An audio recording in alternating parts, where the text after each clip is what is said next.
con necesidades, con interrogantes, pero aquí está el Señor esta mañana para darnos bendición, para darnos vida, vida en abundancia. Gloria a Jesucristo por siempre. Aleluya. Vamos a abrir nuestras Biblias en el Evangelio según San Mateo, capítulo 9. Bendito sea el nombre del Señor. Gracias, Jesús. Gracias, Señor. Evangelio de Mateo, capítulo 9, versículo 12. Y damos lectura con la bendición del Padre, del Hijo y del Espíritu Santo. Al oír esto, Jesús les dijo: los sanos no tienen necesidad de médico, sino los enfermos. Id pues y aprended lo que significa misericordia quiero y no sacrificio, porque no he venido a llamar a justos, sino a pecadores al arrepentimiento. Señor, bendiga su palabra. Pueden sentarse sin dejar de bendecir al Señor. Gloria a Jesús. Si nosotros leemos el contexto, vamos a encontrar el llamado de un hombre que nunca se imaginó cambiar de vida. Algo parecido a todos nosotros. Nosotros nunca nos imaginamos cambiar de vida, porque todos nos forjamos un camino, un destino, y en ese caminar establecemos ya una estabilidad en nuestra vida, estabilidad laboral, económica, de presencia en la sociedad. Y forjamos una forma de ser que no vamos a cambiarla así nomás porque sí. Nos ha costado mucho trabajo forjar lo que hemos forjado, llegar a donde hemos llegado, para luego cambiar todo. Nadie cambia en las cosas buenas de la noche a la mañana las cosas. Si usted llegó a ser un negociante, pues esa es su vida, sobre eso usted vive. Todas sus expectativas están basadas en lo que usted es. Si es negociante, pues el comercio va a ser su vida ya, por años, tal vez hasta que se muera. Usted no va a dejar eso para dedicarse a algo que no le costó o que tiene que empezar de nuevo. Si usted es un médico, en su mente jamás se le va a cruzar la idea de dejar la medicina para volverse ingeniero, aunque ambas profesiones sean buenas y lucrativas. Cada uno ya estructura su futuro, estructura su vida y no la va a cambiar, porque eso es por lo cual se esforzó tanto, luchó tanto para llegar a ese nivel, y cualquiera que sea nuestra vida. Por eso hay personas que aún en los oficios menores, ellos escogen su oficio. Algunos son ayudantes, pero no son ayudantes de cualquier oficio. Ellos han escogido ser ayudantes de carpintería, o ser ayudantes de albañilería, o ser ayudantes de cualquier otra cosa, si es que a eso llegó su vida. Ellos han escogido una labor. Puede que esta labor haya sido un seguimiento de lo que dejaron sus padres, pero como quiera que sea, cada uno escogió un camino, cada uno escogió un destino, y no lo va a dejar, no lo va a cambiar por nada, a no ser que se presente alguna situación que interrumpa abruptamente todo lo que tú has forjado. Entonces encontrarás otra labor. Por ejemplo, hay personas que han trabajado en una determinada labor, y de repente, por situaciones mismas de la vida, decidieron viajar al extranjero. Y en el extranjero ya no siguen su misma labor que vivieron en su país, o que trabajaron o laboraron en su país, sino en el extranjero, pues de repente se ponen a lavar platos, ¿no? Atender mesas en un restaurante o ayudante de algún mecánico, lo que pueda hacer para ganar dinero en ese país. Pero en su país no era eso. En su país estaba dedicado a otra cosa.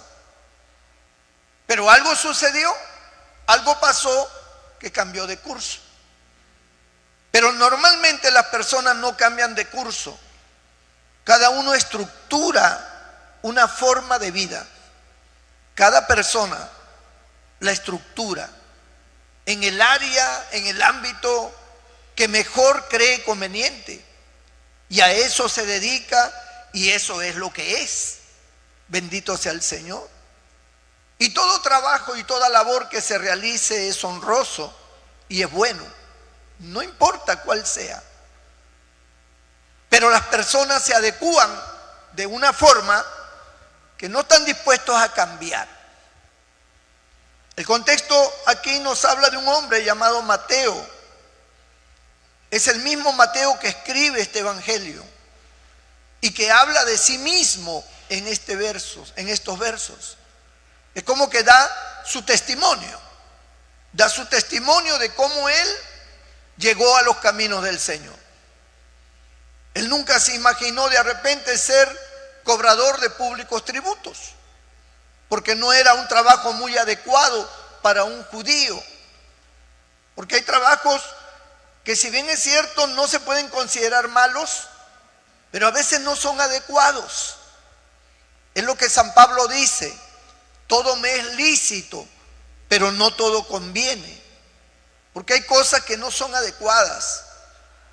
Sin embargo, este hombre, buscando futuro, buscando lograr algo en su vida que fuera lucrativo, que le pudiera dar ventajas económicas, se metió con Roma para comprar, ¿verdad? Porque los romanos otorgaban licencias para que se volvieran cobradores de impuestos. Y entonces, por decir, en un sector del país, o en un sector del lugar donde se vivía, habían 100 familias. Entonces Roma daba licencia para que alguien le cobrara a esas 100 familias los impuestos. Y Roma les daba un precio, y ellos tenían que cobrar conforme ellos entendían. Pero a Roma le tenían que dar la cantidad que Roma exigía.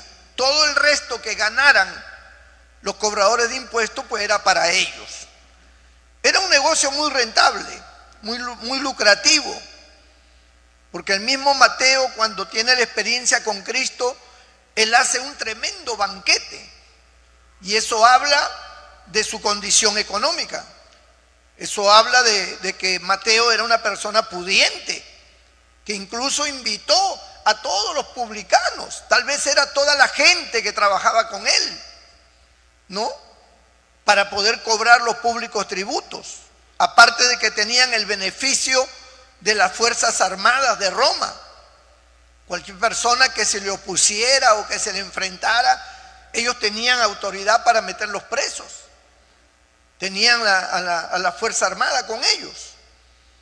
Entonces, esto hizo del cobrar los públicos tributos un trabajo muy lucrativo, porque ellos siempre cobraban de más para poder ganar, para poder tener. Le daban a Roma lo que le correspondía y ellos se quedaban con todas las ganancias.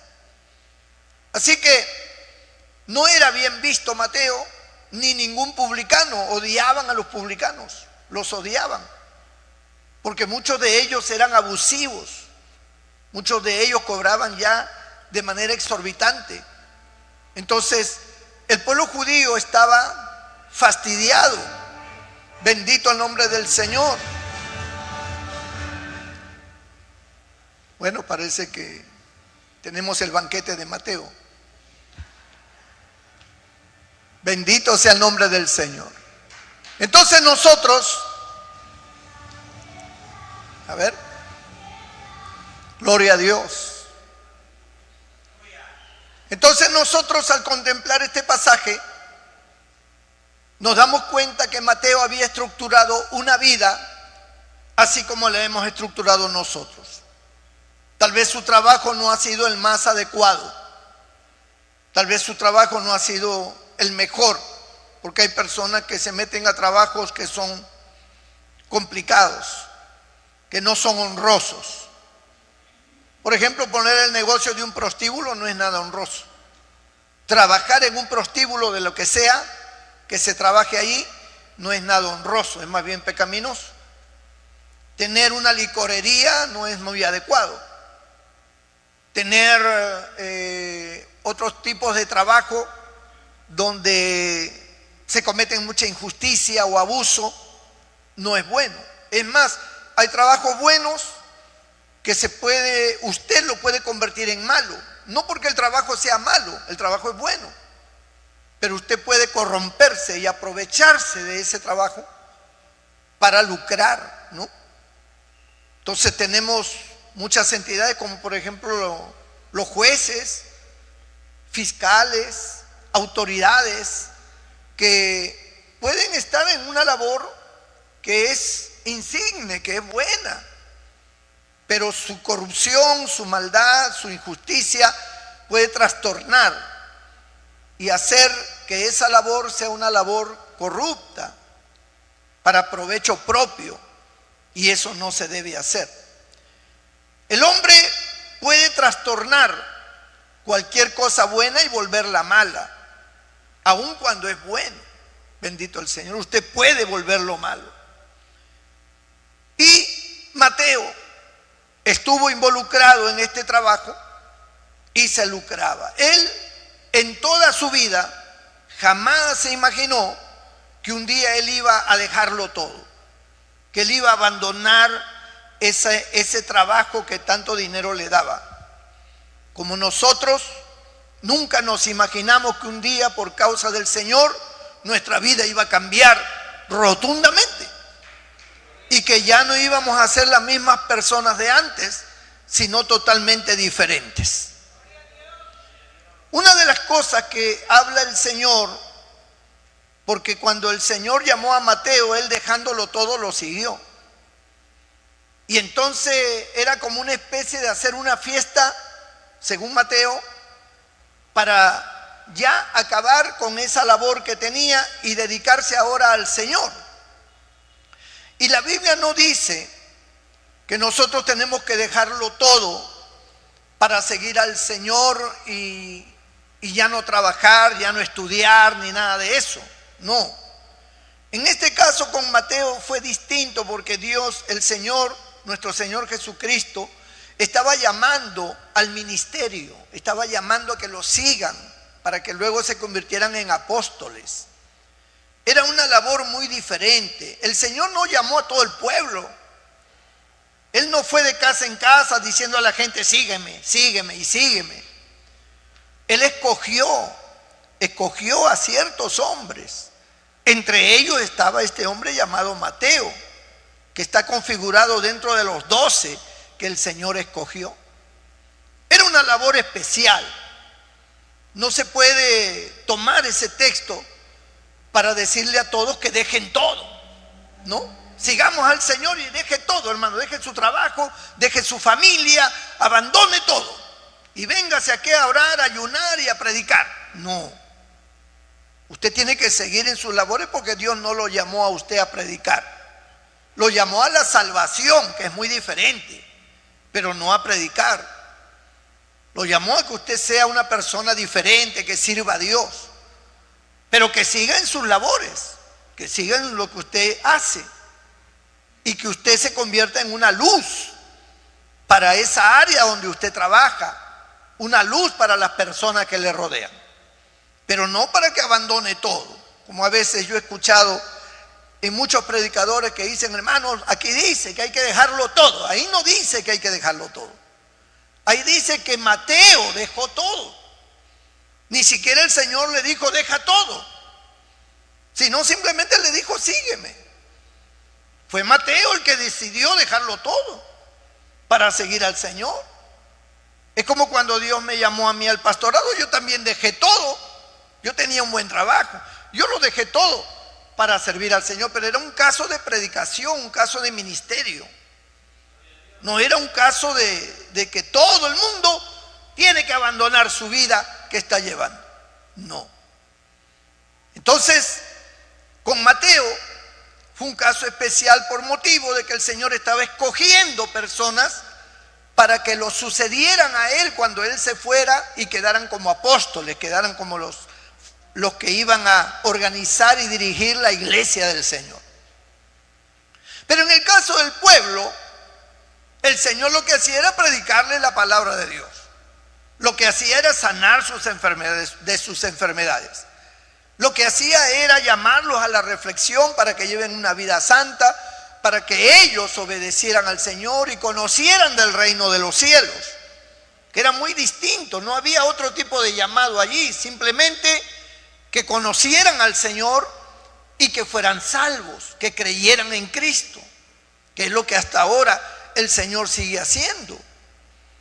Usted, por ejemplo, ha venido aquí, puede que usted sea creyente, como puede que por primera vez haya venido. Y si ha venido por primera vez, usted no conoce del Evangelio, usted no sabe nada de la Biblia, usted simplemente ha sido invitado, ha venido a ver qué cosa dice ese hombre, y usted tiene su vida ya establecida, como lo tienen los creyentes, que llevan años en el Evangelio, pero que ya tienen su vida establecida. Cada uno, aquí tenemos hermanos que tienen profesiones diversas, aquí tenemos hermanos que tienen oficios, aquí tenemos hermanos que son ayudantes de una cosa, de lo otro, que son comerciantes, algunos son empresarios. Cada uno ha forjado su labor y en eso están. Y durante los años que tienen en la iglesia nunca se les ha dicho que abandonen todo. Ellos tienen que seguir en su vida porque tienen sus familias, tienen sus sueños, sus metas, sus ideales, y tienen que seguir en eso. La diferencia es que ya no van a seguir como antes, que en esas responsabilidades estaba añadida una vida de pecado, ¿no? De adulterio, de borrachera, de vicios, de maldad, de corrupción. Ya no. Eso sí tienen que dejar. Eso sí tienen que abandonar. La vida de maldad, la vida de pecado, la vida de vicio, la vida que destruye la familia, que destruye tu moral, que destruye tu integridad. Eso sí se tiene que abandonar. Pero lo que es la responsabilidad humana de trabajar, de estudiar, de preocuparse por la familia, de ser ejemplo en la familia, de motivar a los hijos, de criar a los hijos, de hacer las cosas que se tienen que hacer, eso no se puede quitar. Eso tiene que seguir porque somos parte de una sociedad y cada uno conforma pues una labor dentro de esa sociedad. Y Dios no te exige a que tú abandones eso, salvo que te llame al ministerio, que te llame al pastorado, que te llame a algún ministerio que Él ha establecido. Eso ya es un asunto muy aparte. Eso fue lo que pasó con Mateo.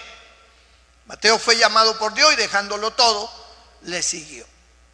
Ahora, la gente que siempre está pendiente de los que hacen el bien, porque la gente siempre está pendiente del que hace el bien. Hay una envidia innata en el ser humano. Cuando ven a alguien hacer el bien y que va prosperando y que está adelante, le hacen la vida de cuadritos. Lo señalan, se burlan, tratan de rebajar su condición de hombre de Dios, de mujer de Dios, que sirve a Dios. Entonces, la gente al ver de que Jesús estaba reunido con estos publicanos en casa de Mateo y que estaban en una tremenda cena y había un montón de gente pecadora, gente que no lo seguía a él. El que empezó a seguirle fue Mateo, pero por alguna razón los demás publicanos se adherieron a esa fiesta. Entonces la gente comenzó a murmurar y decir: ¿qué clase de hombre es este que se mete con los pecadores? Que está con los pecadores, que está en la reunión con ellos, que toma con ellos, que come con ellos, ¿no? Porque en ese tiempo, pues, el beber vino, el comer, era algo natural en todas las casas, no en una en particular, sino en todas las casas. Por eso que al Señor le decían: hombre comilón y bebedor de vino, amigo de publicano y de pecadores, dice en otra parte del Evangelio. Pero el Señor tiene una respuesta que llama mucho la atención. El Señor en este versículo 12 que hemos leído del capítulo 9 de Mateo, dice: al oír esto Jesús, porque ni siquiera se lo dijeron, sino que él lo oyó. Al oír esto Jesús, dice la Biblia, les dijo: los sanos no tienen necesidad de médico, sino los enfermos. Bendito sea el nombre del Señor. Y con esto, gloria a Dios, con esto, amados hermanos, el Señor estaba diciendo que el caso de Mateo era un caso de enfermedad. Un caso de enfermedad en su alma. Una condición mala. Una condición que no era correcta. El Señor estaba diciendo: la vida de Mateo es una vida insana. Yo lo he llamado, a pesar de su condición, a pesar de toda la situación en que vive, yo lo he escogido, yo lo he llamado. Porque yo no llamo a los sanos, yo llamo a los enfermos. Yo no busco a los justos, yo busco a los injustos. Cada uno de nosotros que estamos aquí no hemos sido sanos. Hemos sido gente enferma, no solamente de enfermedades físicas, sino sobre todo enfermedad emocional, enfermedad del alma, enfermedad del pecado. Pero el Señor no tuvo en cuenta nuestra condición, sino que nos buscó y nos llamó. Nos llamó para ser salvos, nos llamó a ser diferentes. Bendito sea el nombre del Señor. Y este llamado nosotros respondimos a Él, nos arrepentimos de nuestros pecados y le buscamos, y Él comenzó a cambiar nuestras vidas y comenzó a ordenar nuestros pasos, comenzó a ordenar nuestros pensamientos, comenzó a guiarnos por el camino correcto. Bendito el nombre del Señor. Y esto es importante entenderlo. Es importante porque en el camino del Señor no es un camino religioso, porque usted puede estar en una religión y seguir siendo el mismo. En el camino del Señor usted no puede ser el mismo. Usted obligatoriamente tiene que cambiar, pero no por usted, sino porque Dios lo cambia. Porque la experiencia con el Señor, el poder del Señor cambia a las personas que le aceptan, que le reciben, que lo ven como su Salvador. El Señor cambia a las personas que creen en Él. Y eso es lo que ha pasado en la mayoría de nosotros. Nosotros hemos creído en Él. Y esa fe, esa creencia en Él, ha dado, amado hermano, la oportunidad al Señor a que Él trabaje en nuestro corazón, trabaje en nuestra vida y cambie nuestra vida y haga de nuestra vida una vida diferente, una vida distinta, una vida conforme a la voluntad de Dios. Los sanos no tienen necesidad de médico, dijo el Señor, sino los enfermos. Y otra cosa más que dijo fue, en el verso 13, id pues y aprended lo que significa misericordia quiero y no sacrificio, porque no he venido a llamar a justos, sino a pecadores al arrepentimiento. Es muy importante entender cuando el Señor dice, aprender que yo quiero misericordia y no sacrificio. Porque el sacrificio es algo que el hombre da, es algo que el hombre hace, como para favorecerse a sí mismo, como para justificarse a sí mismo. Y aquí interviene el tema de las obras. La mayoría de personas, como el caso de Mateo, eran personas que, si bien es cierto, tenían su lado malo, su lado oscuro, su lado pecaminoso, también ellos tenían su lado aparentemente bueno. También eran personas que contribuían a los demás, que ayudaban a otros. Porque en nuestra vida de pecado, amado hermano, nosotros no solamente hemos hecho lo malo, también hemos hecho lo bueno.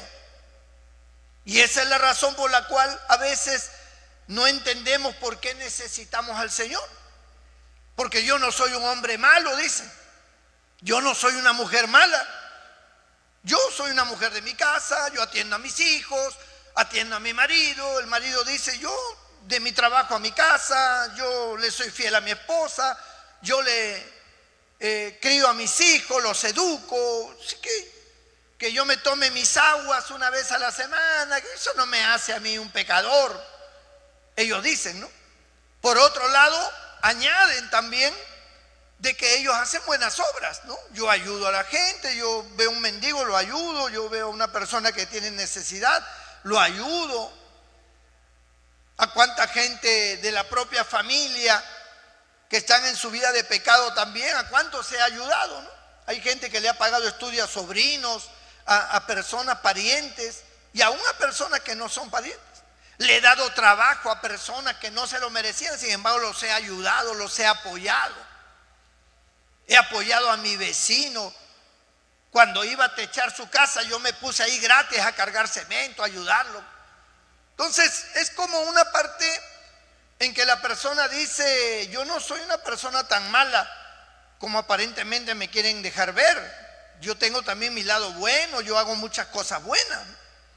Y esas cosas buenas son algo así como que me dan a mí un soporte de justicia, ¿no? Como que me justifican y cubren tal vez las cosas malas que yo pueda tener. Porque no todos, amados hermanos, han caído en el pecado de la degradación, no todos. No todos han caído a lo más bajo.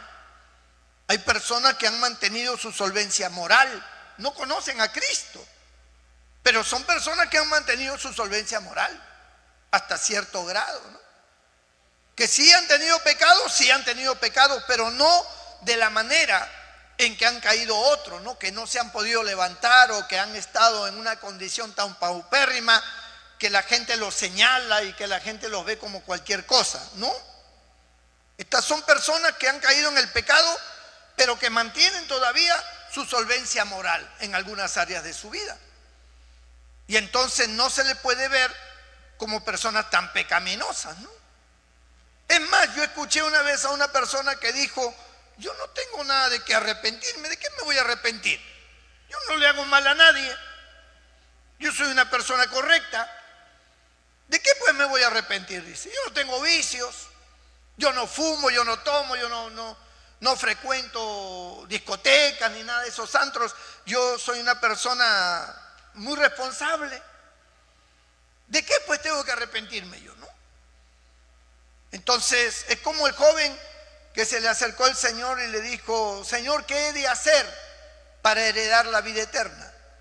Y el Señor le dijo, pues guarda los mandamientos.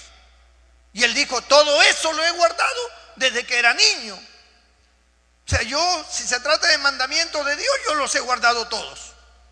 Y era verdad, no estaba mintiendo, ni estaba exagerando. Pero el Señor le dijo, pues una cosa te falta para que seas perfecto. Vende todo lo que tienes, regálaselo a los pobres y sígueme.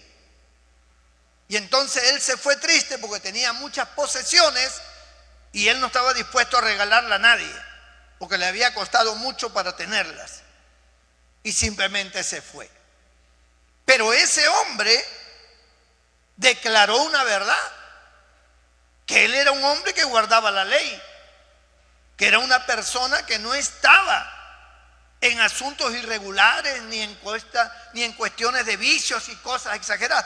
Él era una persona sobria, era una persona responsable, a pesar de que todavía era un hombre joven. Había mantenido una reputación, una imagen, una integridad. Por eso es que él se preguntaba, ¿no? ¿Qué puedo hacer? Porque si yo guardo todo, ¿qué más debo hacer para heredar la vida eterna? El Señor no le dijo, cree en mí. El Señor señaló su área que él no veía como débil: el amor al dinero. Él no se daba cuenta que en ese aspecto él tenía una gran debilidad y que su amor al dinero era más fuerte que su amor a Dios, y el Señor se lo demostró. El Señor lo probó y le dijo, vende todo lo que tiene. El Señor no le dice eso a todos. ¿A quién de nosotros el Señor ha dicho, en qué parte de la Biblia dice que todos tenemos que vender lo que tenemos y regalar a los pobres? Ese fue un caso particular con él, porque Dios estaba probándolo, porque Dios sabía de que él amaba mucho el dinero, y por esa razón le dijo, vende lo que tienes, regálaselo a los pobres y luego sígueme. Y ahí aquel hombre dijo, no, esto no va conmigo, yo no voy a vender nada, mucho menos voy a regalar mis posesiones, ni mi dinero. Y simplemente se dio media vuelta y se fue. Ahí es donde el Señor dice cuán fácil es pasar al camello por el ojo de una aguja a que un rico entre en el cielo. Y esto estaba hablando de él, estaba hablando de ese hombre. No estaba hablando de todos, sino de ese hombre, porque hay ricos que son cristianos. Porque a veces pensamos que todos los ricos están condenados, pero hay ricos que son cristianos. Y son personas que ayudan mucho en la obra del Señor. Y son personas que oran, y son personas que van a la iglesia y que hablan de Cristo y predican de Cristo. Pero Dios los ha bendecido, y en la Biblia tenemos hombres que fueron ricos, como Job, como Abraham, a quien el Señor bendijo, como el caso de Salomón, y muchos hombres más a quien Dios le dio muchas bendiciones y fueron ricos en su época. Pero dice la Biblia que fue el Señor el que se hizo pobre para enriquecernos a nosotros. Fue el Señor. El Señor no manda a nadie a que venda sus cosas, a que regale sus cosas, sus bienes. El Señor enseña a trabajar. Él dice, yo bendeciré la obra de tus manos. El que siembra escasamente, escasamente va a cosechar, pero el que siembra abundantemente, abundantemente va a cosechar. Está hablando de una prosperidad. Está hablando de bendición a cualquiera de sus seguidores. Entonces, este fue un caso particular con este joven. Como cada uno de nosotros tenemos un talón de Aquiles, ¿no? Un lado flaco, un lado débil. Usted puede ser muy buen hermano, muy buena hermana, muy buen cristiano, pero hay un área en su vida que es débil y por ahí el enemigo lo ataca. Algunos tienen su lado débil en su temperamento, otros como este hombre en el dinero, otros en que son mujeriegos, otros que tienen vicios y eso los jala y eso los domina, ¿no? Otros en la mentira, en fin, tantos pecados. Pero cada uno tiene un área complicada, un área débil, por donde el enemigo ataca y por donde Dios trabaja. Y muchas veces usted es creyente de años y no logra superar esa área de su vida. Esa área como que le sigue ganando la batalla. No puede usted vencerla. Y entonces se frustra usted y usted dice, no puedo, no, me siento un hipócrita, me siento mal, me siento que no puedo vencer y yo le he pedido ayuda al Señor, no puedo, cada vez que tengo esta situación me vence. Entonces usted comienza a sentir que hay un área que usted no puede dominar, que necesita al Señor, que necesita de la misericordia del Señor. Cuando el Señor llamó a Mateo, el Señor sabía quién era Mateo y en qué pecados estaba. Cuando el Señor lo llamó a usted y me llamó a mí, el Señor sabía en qué pecado estábamos y cuál era nuestra vida y cuál era nuestra atadura, nuestra cadena. El Señor lo sabía. Sin embargo, el Señor nos buscó y el Señor nos dio la oportunidad de ser salvos. Y desde ese día hasta el día de hoy, el Señor ha trabajado en nuestra vida y sigue trabajando en nuestra vida. Bendito sea el nombre del Señor. Tratando de perfeccionar nuestra vida y dándonos también a nosotros la capacidad, la sabiduría para que nosotros también trabajemos, porque aquí hay un trabajo dual. Es decir, Dios trabaja en nosotros, pero también nosotros trabajamos en nosotros mismos. De ahí nace un dicho que dice: a Dios rogando y con el mazo dando, ¿no? O sea, ora a Dios, pero también a salvo. Entonces, en todas las cosas, nosotros necesitamos la ayuda, la misericordia de Dios, pero al mismo tiempo también tenemos que accionar. También tenemos que tener una disciplina en nuestra vida. También tenemos que esforzarnos, como le dijo el Señor a Josué: esfuérzate y sé valiente, ¿no? O sea, no estés acobardado, ni te estés ahí retrocediendo, ni por cada problema que tienes huyes. No, no, no. Tienes que ser valiente y tienes que esforzarte.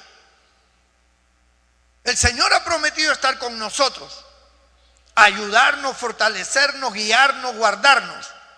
Pero también hay un área que a nosotros nos corresponde hacer.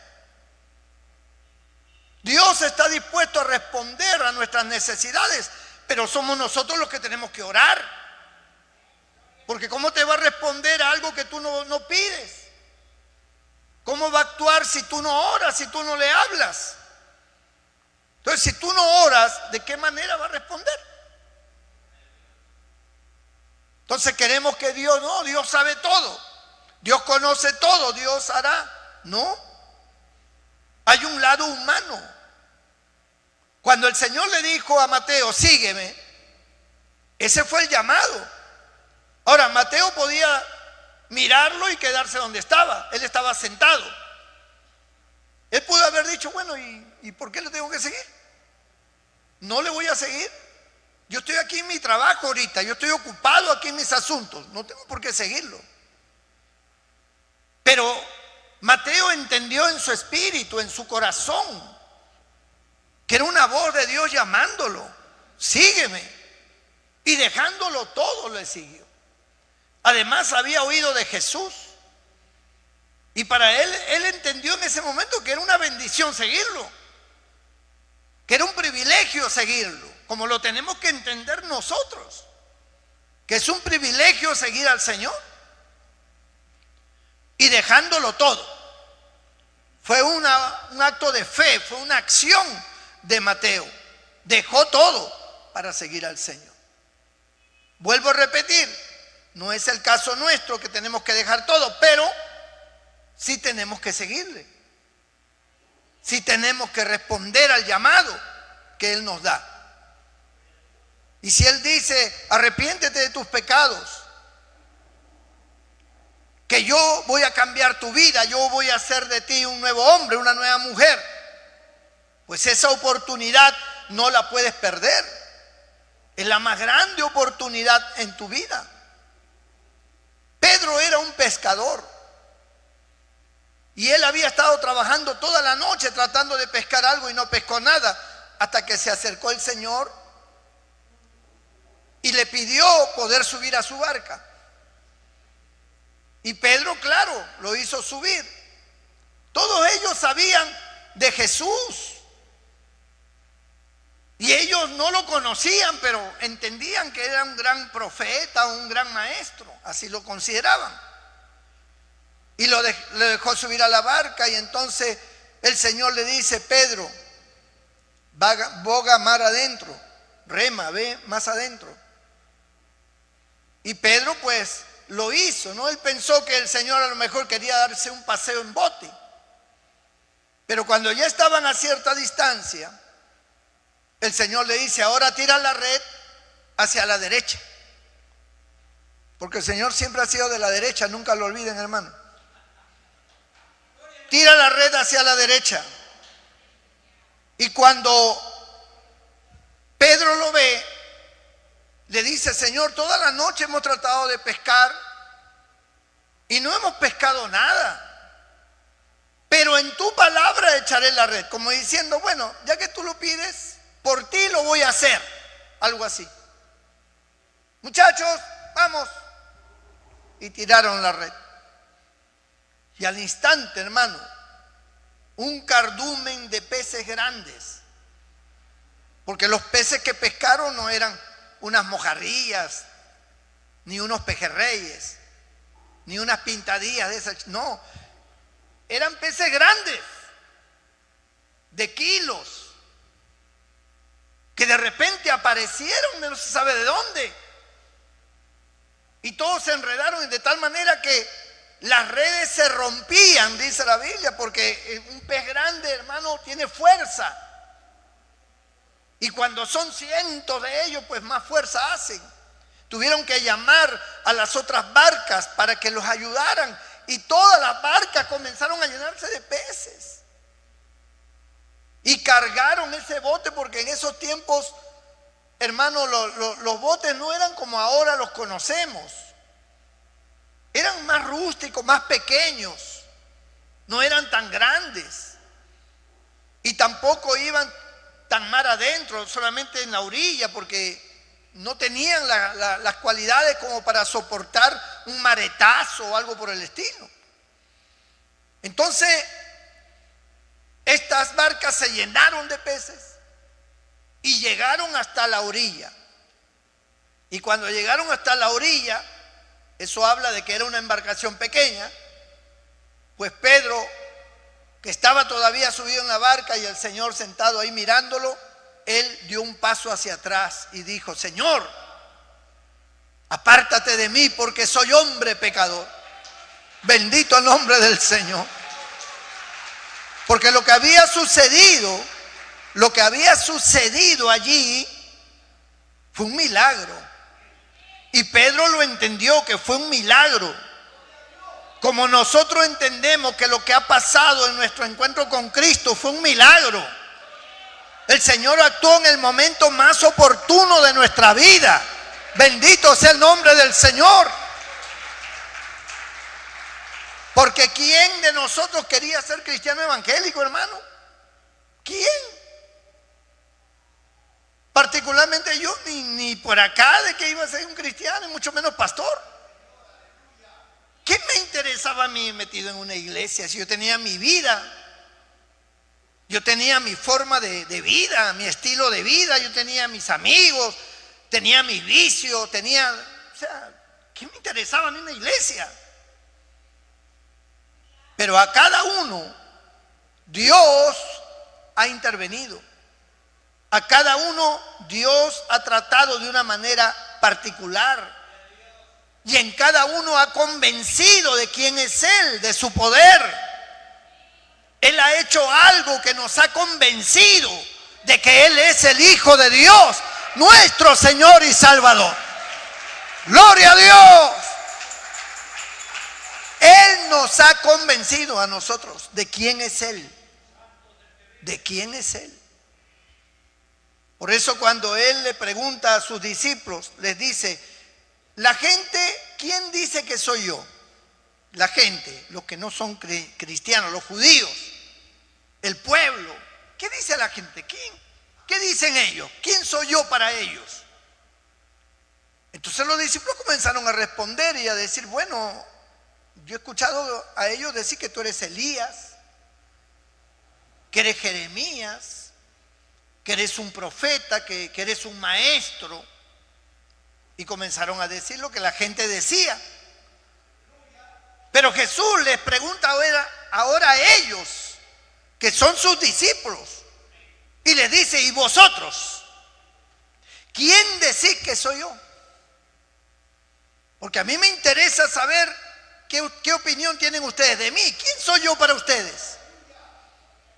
Y Pedro inmediatamente respondió: tú eres el Cristo, el Hijo del Dios viviente. Bendito sea el nombre del Señor. Ahora, miren lo que dice el Señor: bienaventurado eres, Simón, hijo de Jonás, porque esta realidad, esto que tú acabas de proclamar, no te lo ha revelado ningún ser humano. No te lo ha revelado carne ni sangre, ningún ser humano, ninguna persona, sino mi Padre que está en los cielos. O sea, en ti, Pedro, como en el resto, ha habido una revelación del Padre. Ha habido una revelación de Dios, de quién soy yo. Eso es lo que ha pasado con cada uno de nosotros. Cada uno puede testificar cómo se convirtió, qué experimentó, cómo llegó a la conclusión de que Cristo es Dios, de que Él es el Salvador, el Señor de su vida. ¿Cómo puedes tener tú esa convicción? Algo tiene que haber pasado. Alguna experiencia tuviste, un milagro fue hecho, una sanidad. Dios te libró de algo, te mostró algo, se te apareció, te habló al oído, algo pasó. Pero de que pasó, pasó. Y esa es la razón por la cual tú eres cristiano hoy. Esa es la razón por la cual tú estuviste dispuesto a pedirle perdón y apartarte del pecado. Es cuando comenzaste a entender las Escrituras y comenzaste a aceptar todo lo que Dios dice y comenzaste a vivir como Dios quiere. Pero hubo un inicio, hubo un comienzo, como en el caso de Mateo. En el caso de Mateo, el Señor le dijo: sígueme. Y él dejó todo y lo siguió. Así fue su testimonio, así fue su experiencia. Y en otro fue diferente. Cada uno ha experimentado al Señor de una manera distinta. En algunas cosas pueden ser parecidas, pero cada uno en particular ha experimentado a su Señor. Algunos conocieron al Señor en una campaña, otros en un aire libre, otros en un hospital, en una cárcel, otros en un paradero, en una esquina, en un ómnibus. Un hermano le habló y se convirtió. Otros lo invitaron al templo, llegaron al templo, escucharon la palabra y se convirtieron. Y comenzaron a experimentar algo diferente y comenzaron a venir y se comenzó a llenar de gozo su corazón y de repente fueron cambiados. Su manera de ser, todo cambió. La familia dice: ¿qué te ha pasado? ¿Qué sucede? ¿Por qué estás así? La persona está contenta: Cristo me ha salvado, el Señor me ha perdonado, el Señor esto. Aquí a la iglesia han llegado gente de todos los niveles y de todos los calibres de pecado, hermano. Aquí hay gente asesina, aquí hay gente prostituta, aquí hay gente que ha llegado, que han sido, pero malos. Gente orgullosa, gente soberbia, de todo. Porque todos éramos pecadores hasta que el Señor nos lavó y nos limpió. Bendito sea el nombre del Señor. Y hoy servimos al Señor. Hoy servimos al Señor. Puede que la gente no lo entienda, hay familia que no lo entiende, amigos que no lo entienden, pero nosotros sí lo entendemos. Los que hemos experimentado al Señor sabemos lo que hemos experimentado. A nosotros nadie nos va a decir que no, porque lo hemos experimentado. Y eso es algo que jamás se olvida. Por eso Juan, cuando escribe sus cartas, él dice: lo que han visto nuestros ojos, lo que han palpado nuestras manos tocante al verbo de vida, lo que hemos oído con nuestros oídos, eso hablamos, eso testificamos. Juan no está hablando de que a alguien por ahí se le ocurrió algo así y entonces yo creí. No. Él está hablando de la experiencia personal, dice, lo que han visto nuestros ojos, lo que han escuchado nuestros oídos, lo que han tocado nuestras manos. Eso hablamos y eso testificamos. Mi experiencia personal. Y eso es algo que nadie me lo va a poder a mí negar. Porque es mi experiencia, es como cuando el Señor sanó al ciego y luego vinieron los fariseos. Es verdad que Él te abrió los ojos. Sí, pero ¿cómo va a ser si Él es un pecador? Bueno, si es pecador no lo sé. Lo único que sé es que yo era ciego y ahora puedo ver. No sé si será pecador.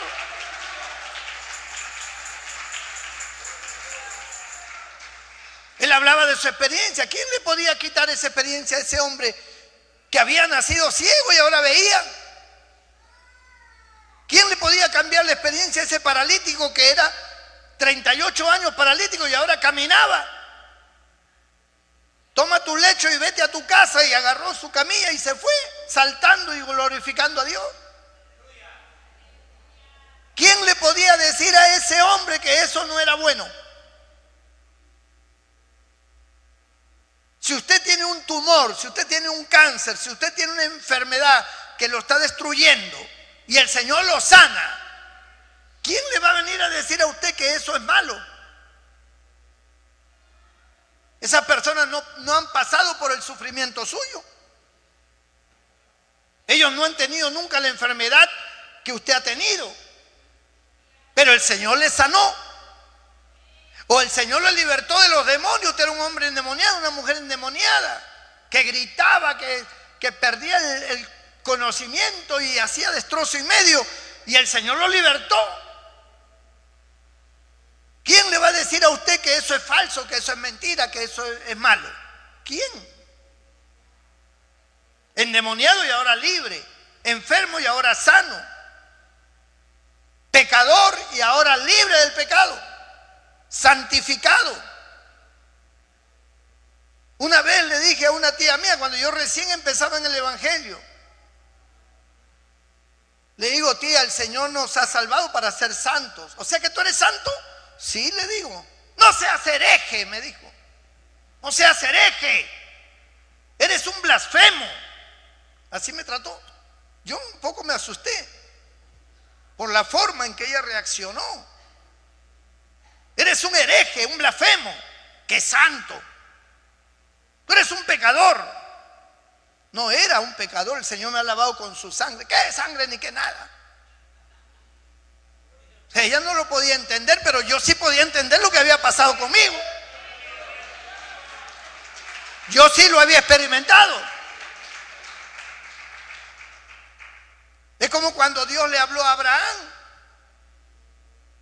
Y Abraham le dijo a su mujer y a su familia: saben que el Señor me ha hablado y tengo que abandonarlo y tenemos que irnos por el desierto. No sé a dónde, porque todavía no me lo ha dicho. Porque en el libro de Hebreos dice que Abraham salió sin saber a dónde iba. Capítulo 11. Sin saber a dónde iba. Ahora, él había escuchado la voz de Dios. Él había tenido la experiencia, pero no su mujer, ni su familia, ni su padre, ni sus hermanos. Cuando él le cuenta a la familia, ¿qué creen ustedes que pudieron pensar? Este viejo está loco. Se alocó mi hermano. Se alocó mi esposa, pudo haber dicho Sara. ¿Cómo es posible? ¿Cómo vamos a salir? ¿A dónde vamos a ir? Mira, cuando Dios hable te dice el destino y todo. Pues a mí no me ha dicho nada, me ha dicho que salga nada más. Pero ¿para dónde? ¿Hacia dónde? No sé. ¿Cómo va a ser eso? Tú estás loco. Tú sabes lo que es caminar por ese desierto, te vas a morir, te van a matar. Bueno, me llevaré a mi sobrino Lot para que me acompañe. Tal vez Lot era fuerte, era muchacho, era grande, ¿no? Era una forma de protección con él. Porque Abraham no sabía realmente. Era de locura. ¿Quién le iba a creer? Nadie estaba a gusto, pero como era una persona mayor y responsable de sus actos, pues él Él hacía lo que él entendía y punto. Y su mujer tenía que obedecerlo, ¿no? Porque en ese tiempo las mujeres obedecían. Ahora ya no. Pero en ese tiempo obedecían. Y se sujetaban. Dígale a su mujer: el Señor me ha dicho que salgamos, que dejemos todo, que nos vayamos. Anda, loco. Y no te creen. Y si te vas solo. Pero Abraham salió. Fue su experiencia. Cada uno ha tenido una experiencia con el Señor y ustedes tienen que recordarlo. Porque por eso estamos aquí. No es posible que alguien se olvide de eso. Eso es imposible. Ese es el sello por el cual somos cristianos. Esa experiencia que tuvimos. Es inconmovible, es la base de toda nuestra vida. Eso no se puede olvidar jamás. Y no solamente fue eso, la experiencia de la salvación, sino una serie de experiencias más que continuaron hasta el día de hoy. Porque Dios sigue dándonos experiencias, marcando el camino para no desalentarnos, para no desviarnos. Por eso, hermanos, cuando el Señor dice: yo no he venido por los sanos, sino por los enfermos, Él está mostrando su gran amor y su gran misericordia, que a pesar de que tú has fracasado, a pesar de que tú no eres la persona que ha mantenido una conducta adecuada, que estás lleno de tantas cosas malas, el Señor, sin embargo, nos ha buscado. Ha llegado hasta ti. Pudo haber llegado a otro miembro de tu familia, pero no, llegó a ti. Por algo será. La gente podrá decir: yo no confío mucho en él, pero el Señor llegó a él. Por algo es. Por algo te escogió para salvación, por algo te llamó. Y nosotros tenemos que corresponder. Nosotros tenemos que ser agradecidos. Porque estábamos enfermos y el Señor nos ha sanado. Éramos injustos y el Señor nos ha justificado. Nos ha perdonado. Y tiene siempre un propósito con nosotros. No te apartes ni a derecha ni a izquierda. No retrocedas. Recuerda de dónde el Señor te ha sacado. Recuerda de dónde has salido.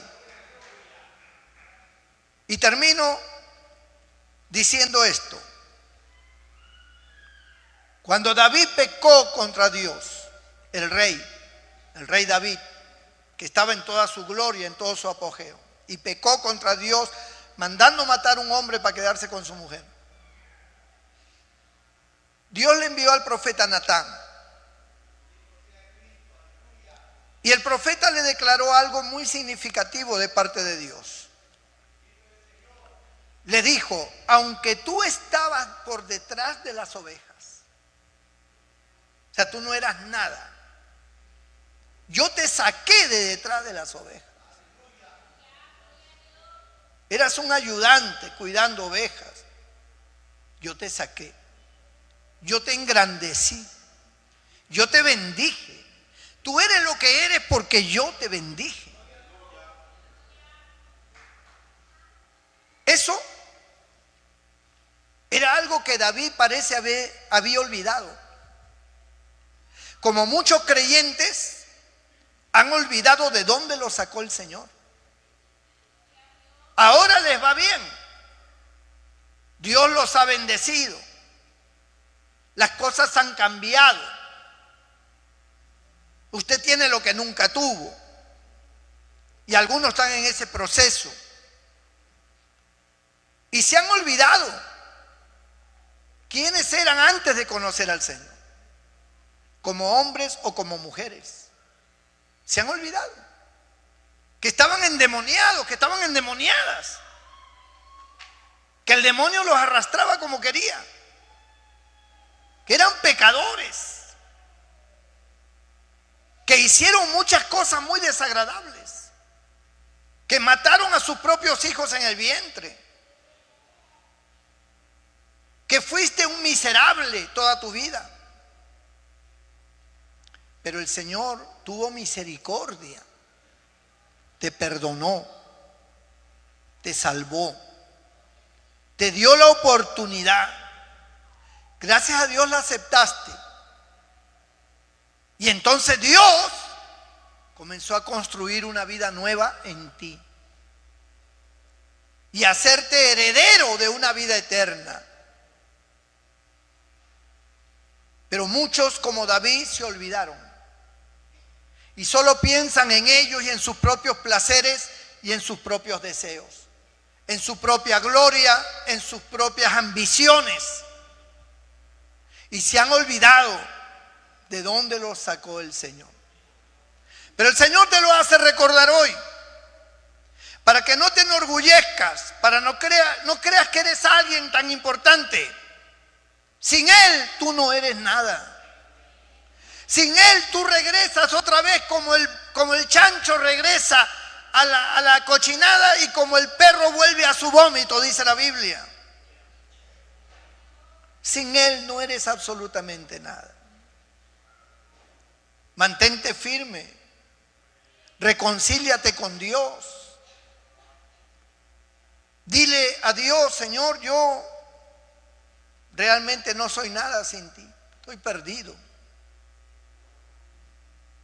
Caería en lo más bajo si no te tengo. Acude al trono de su gracia para hallar socorro oportunamente, para ser libre, para ser bendecido por Dios espiritualmente. Acércate a Él de corazón. Y entonces la gracia de Dios permanecerá sobre ti, su bendición estará sobre tu vida, y Dios ordenará tus pensamientos y te sacará de las tinieblas y te pondrá en la luz, te sacará de abajo y te pondrá arriba, sobre una roca te pondrá en alto. Entrégale tu corazón al Señor. Inclina tu rostro, cierra tus ojos allí donde estás.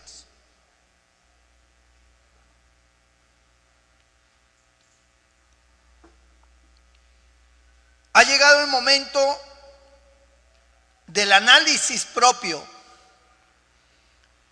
Ha llegado el momento de entender por qué nos pasa lo que nos pasa. Muchas veces es porque le hemos desobedecido a Dios y sufrimos las consecuencias de nuestros pecados. No es porque Él sea malo, sino porque nosotros nos hemos quitado de su mano, nos hemos zafado de Él. Pero Él permanece fiel, dice la Biblia. Aunque vosotros fuereis infieles, yo permanezco fiel, yo siempre voy a estar ahí, con mis brazos extendidos para recibirte otra vez.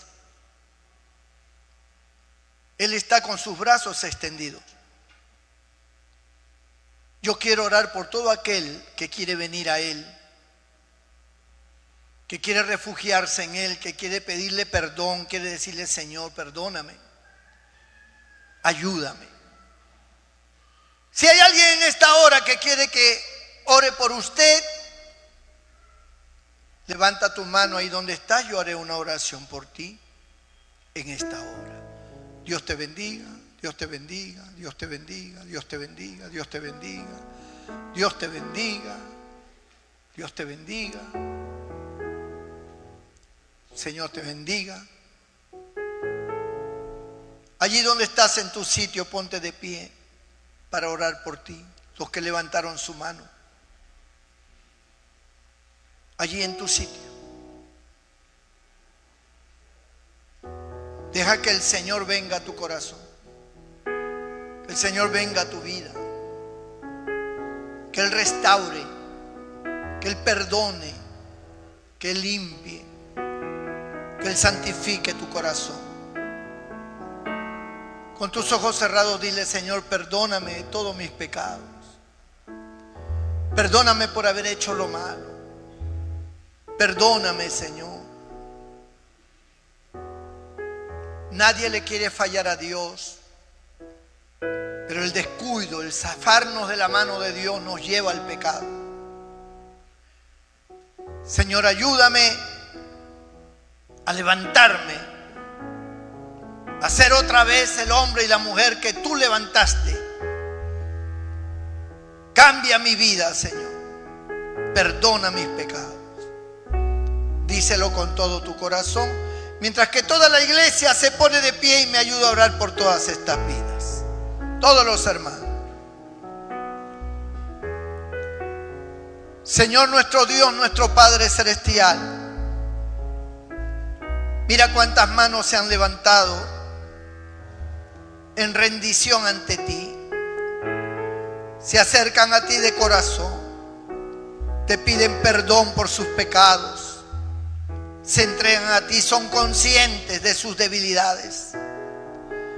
Perdona, Señor, todo pecado cometido, toda afrenta. Perdona, Señor, no importa cuál haya sido la gravedad del pecado. Límpialos con tu sangre preciosa que derramaste en la cruz del Calvario. Opera en ellos, Señor, un nuevo nacimiento otra vez. Transfórmalos, Señor. Esa naturaleza caída, esa naturaleza oscura, transfórmala por una nueva naturaleza, Padre. Regenera su alma, regenera sus corazones, regenera sus mentes. Hazlos libres del poder del mal. Reprendo toda obra diabólica operando en ellos. Echo fuera todo poder satánico. Sean santificados, Padre, por el poderoso nombre de nuestro Señor Jesucristo. Y los que estén enfermos físicamente, cualquiera que sea el mal, toca ahora sus cuerpos, quita sus dolencias, quita sus males.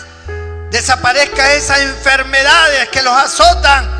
Líbralos, Señor, de toda enfermedad y de todo mal. En el nombre de Jesús, tu Hijo. Amén y amén. ¿Cuántos le dan un fuerte aplauso al Señor? ¡Aleluya! Bendito sea el nombre de Jesús.